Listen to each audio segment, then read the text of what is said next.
Bwana asifiwe. Habari ya asubuhi. Mmebarikiwa.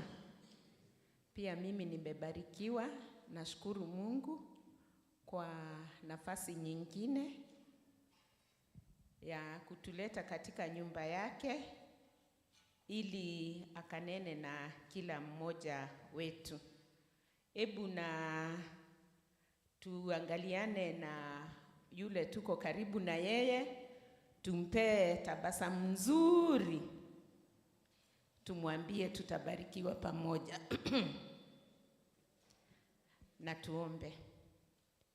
Bwana, tunaendelea kukushukuru na kutegemea kutoka kwako. Tunapoenda kusikia neno lako, tunakuomba Baba, ukanene na kila mmoja wetu, ukatupea nguvu katika neno lako, na Bwana ukatusaidia ili amani yetu ndani yako iende kukua. Najipeana kwako Bwana, ukanitumie kama chombo. Neno lako Bwana likafanya kazi katika maisha yetu kulingana na mapenzi yako. Kwa jina la Yesu Kristo tumeomba na kuamini. Asubuhi ya leo nataka tufikirie juu ya neno ambalo tumesomewa na Dr. Mbua kutoka Luka wa kwanza, hapo mstari wa 5 mpaka mstari wa 18. Na hii ni mambo ambayo sisi wote tunajua ya huyu mtu alikuwa anaitwa Zakaria, ambaye yeye na bibi yake walikuwa tasa kwa miaka mingi, na hata kulingana na vile Zakaria alipoambia malaika, alimwambia miaka yao ilikuwa imeenda sana, kwa hivyo walikuwa wamezeeka. Na kama tujuavyo, watu wakizeeka sana, especially sisi wa mama, kuna wakati unafika na hatuwezi pata watoto. So Zakaria alipopewa ujumbe akashangaa, akaambia malaika, nitajuaje hizi vitu kwa sababu mimi na bibi yangu tumezeeka? Lakini yote yawezekana katika Mungu. Bwana asifiwe. Na leo nataka tufikirie habari ya utasa, kutoka utasa na kuzaa. Na kuna vitu kadhaa nataka tufikirie siku ya leo kutoka katika somo ambalo tumepewa siku ya leo. Ya kwanza ni kwamba neno linatuambia Zakaria na bibi yake walikuwa wa haki. Kusema ya kwamba walikuwa wa haki, walikuwa wanaamini Mungu, walikuwa wanafuata sheria za Mungu. Kwa hivyo kwa uhusiano wao na Mungu walikuwa sawa. Lakini hiyo haikuwafanya wasikuwe tasa. Bwana asifiwe. Na nikafikiria juu ya maisha yetu. Wakati mwingine uhusiano wetu na Mungu uko sawa, lakini maisha yetu tunapatwa na mashida katika maisha yetu, hata ingawa uhusiano wetu na Mungu uko sawa. Mienendo yetu na Mungu iko sawa, lakini unajipata saa zingine unapata umepatwa na magonjwa, unapata watoto wako vile ulikuwa unatarajia na vile umewafundisha hawakai vile. Wewe uhusiano wako na Mungu uko sawa, kazi yako iko na shida. Uhusiano wako na Mungu uko sawa, ndoa yako iko na shida. Nataka tujitie nguvu siku ya leo. Tujue ya kwamba vitu ambazo zinatupata katika maisha hata zinapata wateule wa Mungu. Na sio kwa sababu uko na shida yoyote na Mungu. Na sio kwa sababu maisha yako iko na shida yoyote. Ni kwa sababu Mungu amekuweka pale na ameleta ile shida katika maisha yake ili ajidhibitishe katika maisha yako. Basi kama uko katika ile hali, Zakaria na bibi yake Elizabeth pia walikuwa wapi? Walikuwa hapo. Na nikapata nguvu zaidi kupata ya kwamba hata ingawa walikuwa na shida, na shida yao haikuwa kidogo, kwa sababu tunajua usipopata watoto, hata sisi, si kitu rahisi. Si kitu rahisi. Kama una watoto, hata wewe mwenyewe unajishuku, watu wanakuongea, na nina hakika walikuwa wanasema hata zile vitu anatuhubiria, mbona huyu Mungu wake asimtendee vile? Si ndio watu wanasema? Lakini Zakaria akanitia nguvu zaidi, kwa sababu yeye aliendelea kutumikia Mungu. Bwana asifiwe. Aliendelea kushikilia Mungu, akaendelea kutumikia Mungu katika nyumba ya Mungu. Niwahimize ndugu na dada zangu, tusiache Mungu. Hata tukipatwa na shida, hata maisha ikikuwa ngumu, hata ikuwe namna gani, kama Zakaria, tuendelee kutukuza Mungu, tuendelee kutumikia Mungu, tuendelee katika imani. Bwana asifiwe. Kwa nini nasema tuendelee? Kwa sababu ni katika kutumika kwake ambaye malaika alimkujia. Bwana asifiwe. Ni katika kutumika kwetu, ni katika imani yetu ambaye Mungu atakuja. Bwana asifiwe. Usiache kuja kwa ibada, usiache kuja kwa kanisa, usiache kusoma Biblia, usiache kuomba, usiache imani. Kwa sababu katika ile hali ndio Mungu atakuonekania. Bwana asifiwe. Na nataka pia tuendelee kujitia nguvu, kwa sababu malaika alipokuja alimwambia dua yako imesikizwa, ya kwamba Mungu alikuwa amesikia maombi yake.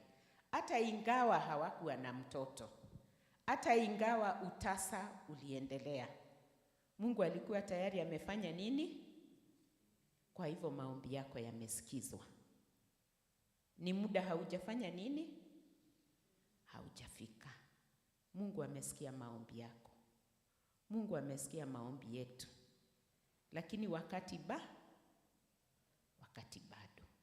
Kwa Kiingereza tunasema God's time. Tuendelee kuvumilia, tuendelee kuomba, tukeshe tukiomba, tukeshe tukiongezea imani, kwa sababu tayari maombi yetu yamefanya nini? Yamesikizwa. Mungu tayari amesikia maombi yako.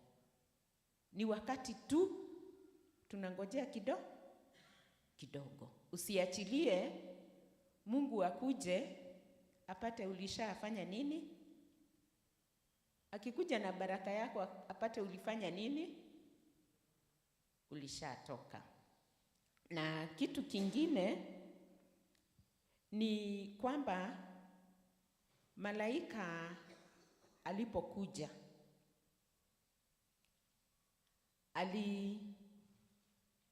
alimwambia asiogope. Ni nini hicho ambacho kinakuogofya? Na maombi yako tayari imesikizwa. Ni kugoja tu, tunangojea kidogo.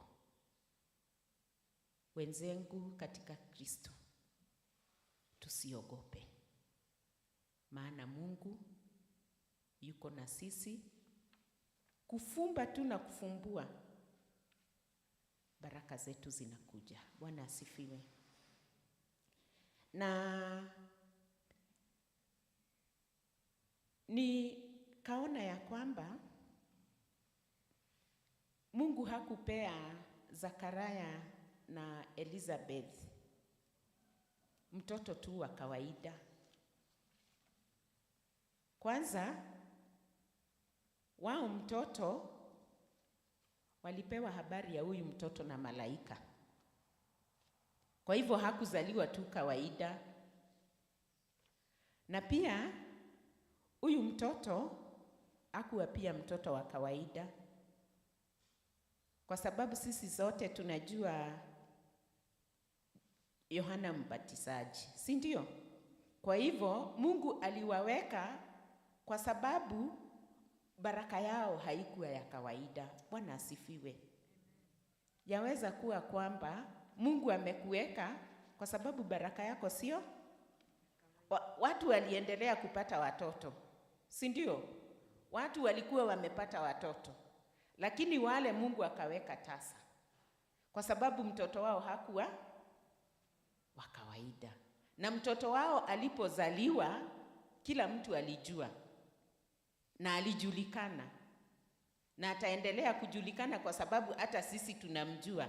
Si watoto wengi walizaliwa na Yohana Mbatizaji, tunawajua. Kwa hivyo tuendelee kushikilia imani, kwa sababu baraka ambayo Mungu anaenda kutubariki sio ya kawaida. Bwana asifiwe.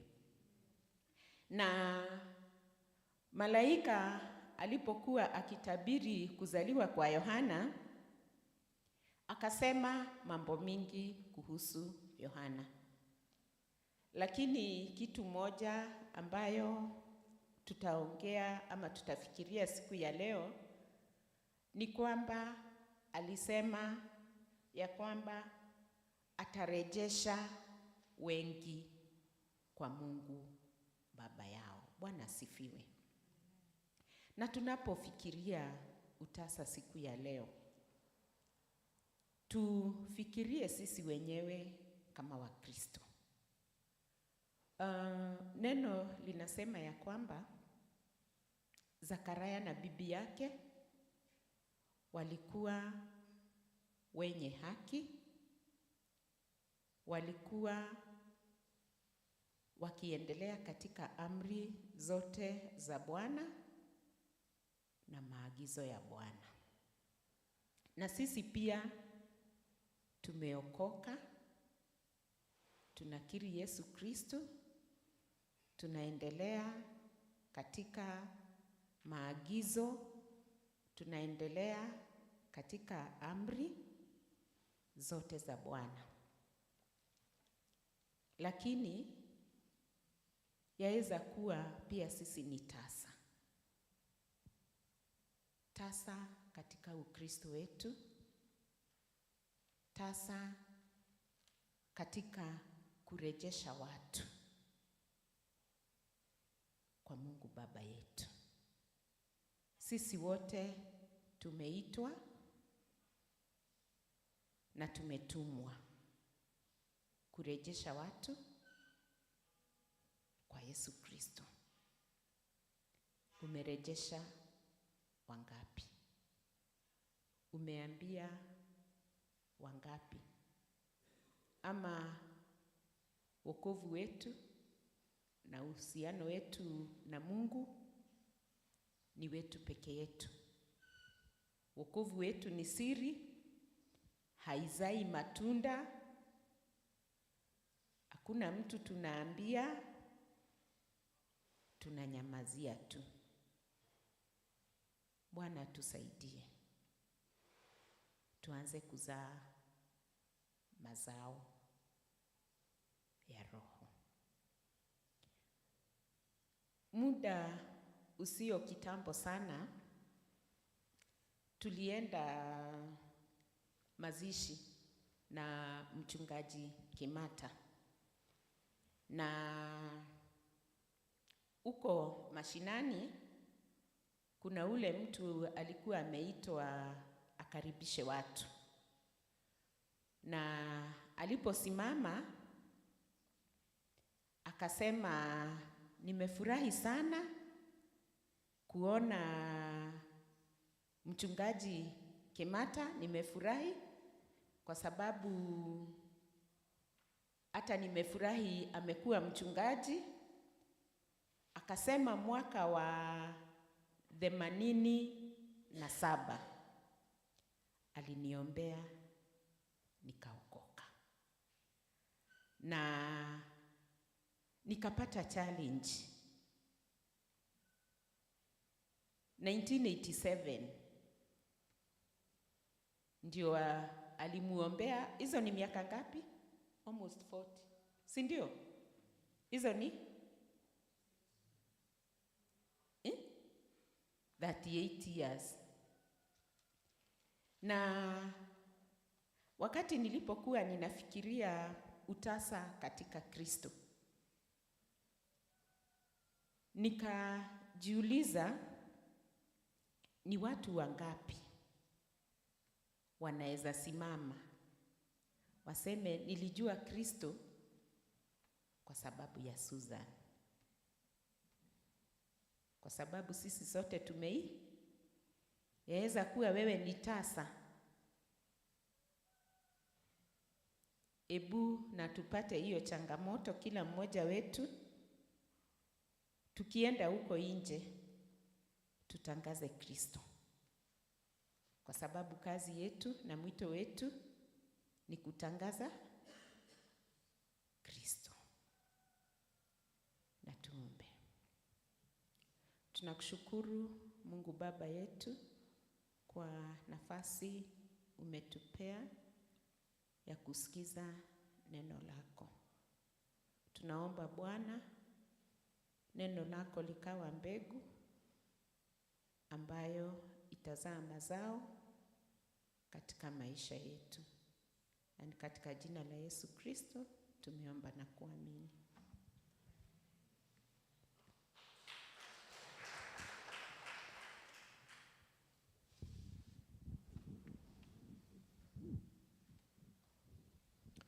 Ni asanti kwa hilo neno, na kwa wakati huu hebu tuweze kupata matangazo.